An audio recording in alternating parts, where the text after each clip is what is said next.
Assalamualaikum warahmatullahi wabarakatuh. Kita telah sampai di penghujung kisah perjalanan Nabi Isa alaihissalam di muka bumi.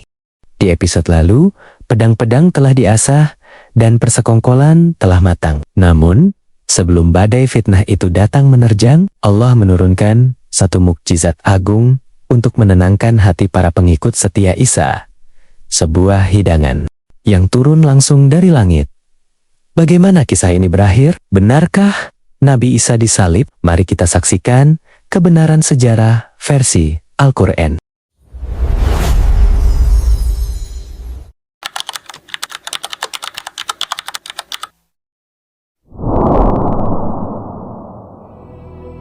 Di tengah tekanan dan ancaman yang semakin dekat, para Hawariyun membutuhkan kepastian hati. Mereka meminta sebuah tanda, bukan karena ragu, namun agar hati mereka menjadi tenteram.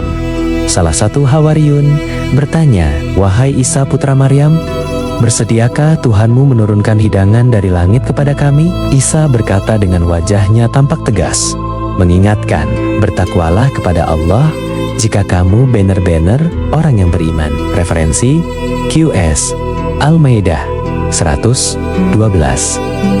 Hawariyun yang lain berkata, "Kami tidak bermaksud meragukannya, Guru. Kami hanya ingin memakan hidangan itu agar hati kami menjadi tenteram dan agar kami yakin bahwa Engkau telah berkata benar kepada kami. Dan kami menjadi orang-orang yang menyaksikan hidangan itu." Referensi QS Al-Maidah 113.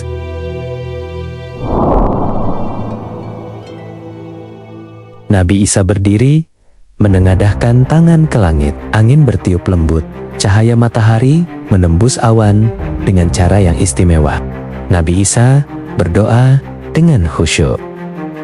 "Ya Allah Tuhan kami, turunkanlah kepada kami hidangan dari langit, yang hari turunnya akan menjadi hari raya bagi kami, yaitu bagi orang-orang yang sekarang bersama kami maupun yang datang setelah kami, dan menjadi tanda bagi kekuasaan-Mu.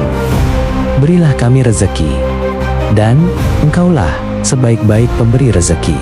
QS Al-Maidah 114. Langit terbuka perlahan. Sebuah nampan besar tertutup, cahaya turun perlahan-lahan. Para Hawariyun terpana, bersujud syukur. Allah berfirman, "Sesungguhnya, aku akan menurunkan hidangan itu kepadamu. Barang siapa yang kafir di antaramu, sesudah turun hidangan itu, maka sesungguhnya aku akan menyiksanya dengan siksaan yang tidak pernah aku timpakan kepada seorang pun di antara umat manusia." Mereka makan bersama dengan penuh rasa syukur. Suasana damai sejenak sebelum badai datang.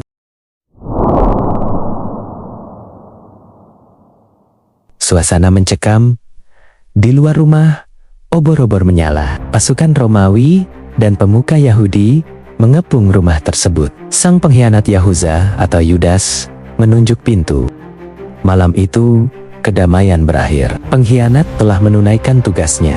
Pasukan bersenjata mengepung tempat peristirahat Nabi Isa.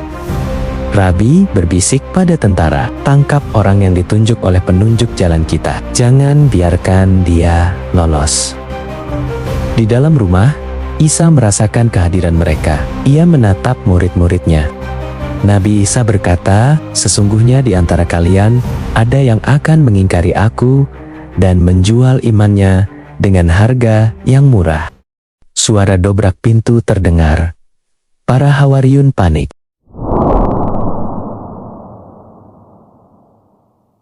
Waktu seolah melambat. Atap rumah seakan terbuka bagi pandangan Isa. Cahaya ilahi menyinari Nabi Isa, namun tidak dilihat oleh orang lain.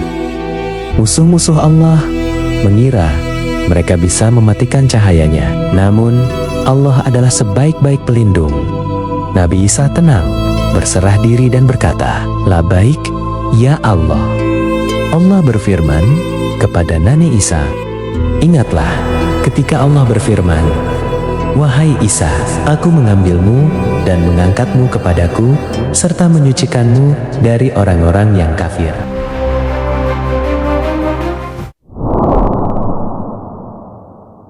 Seketika itu, wajah salah seorang yang ada di ruangan itu, sang pengkhianat yang tertinggal, berubah. Menyerupai Nabi Isa, tentara Romawi masuk mendobrak pintu. Itu dia! Tangkap dia! Tunggu! Aku bukan Isa! Lepaskan aku! Jangan berdusta! Wajahmu adalah wajah Isa! Bawa dia ke tiang salib! Orang tersebut diseret paksa. Pasukan Romawi membawa Isa palsu itu keluar. Sementara Hawariyun yang asli telah berpencar melarikan diri atau bersembunyi.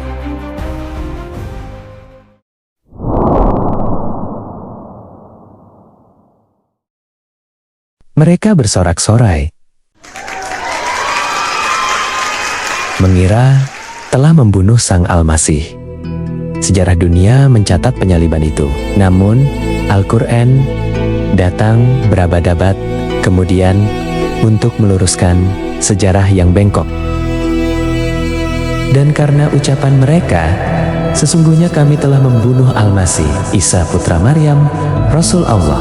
Padahal mereka tidak membunuhnya dan tidak pula menyalibnya.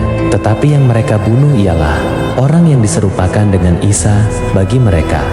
Sesungguhnya orang-orang yang berselisih paham tentang pembunuhan Isa benar-benar dalam keraguan-raguan tentang yang dibunuh itu. Mereka tidak mempunyai keyakinan tentang siapa yang dibunuh itu, kecuali mengikuti persangkaan belaka. Mereka tidak pula yakin bahwa yang mereka bunuh itu adalah Isa. Tetapi yang sebenarnya Allah telah mengangkat Isa kepadanya dan adalah Allah Maha Perkasa lagi Maha Bijaksana.